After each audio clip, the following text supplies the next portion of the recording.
Uzun CSS dərsiga 11-ci qism CSS tekst formatları. CSS orqali tekstning uslubiga aniqlik belgili bo'ldi.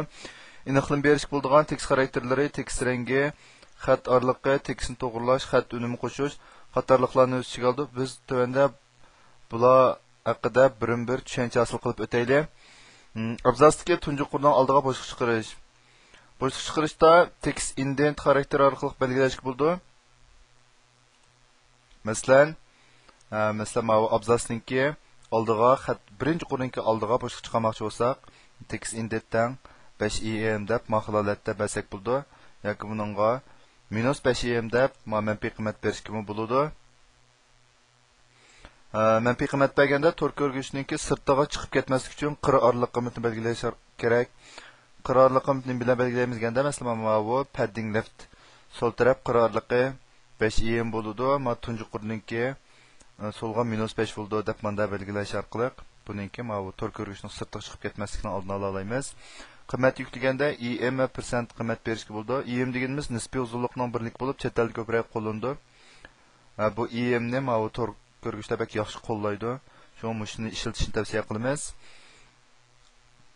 Undan keyin tekst indent xarakteri varislik qilishni qo'llaydi. Varislik qilish nima deganda, misol qaraydigan bo'lsak, masalan, mayada divninki outer, mayada inner bu 2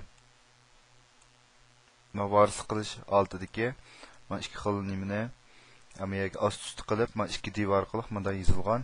Mana ustidagi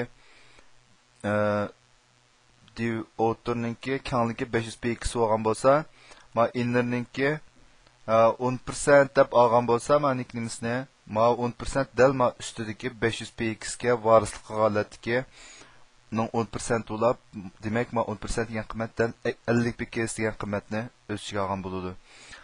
Aniki tekstni to'g'rilash. Tekstni to'g'rilashda tekst align xarakteri orqali belgilash bo'ldi. Uning xarakteri qiymati tekstning to'g'rilanishiga bevosita ta'sir ko'rsatgan bo'lib, qiymati right orqali tekst o'ngga to'g'rilandi, left orqali solga, center orqali o'ttirga to'g'rilandi. Justify orqali ikki chetga to'g'rilash mashg'ulot ilib boramiz.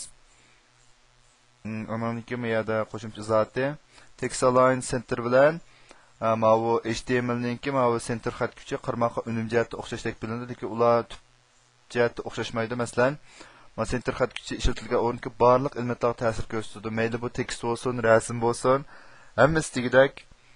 Hatto mush bo'lak qismidan tortib elementgacha hammasi o'tirib to'g'rilandi. Men text align centerda bo'lsa, faqat shu tekst, mazmun bo'lgan qismlar, yiziq shakldagi mazmun bo'lgan qismlar o'tirib ta'sir ko'rsatadi.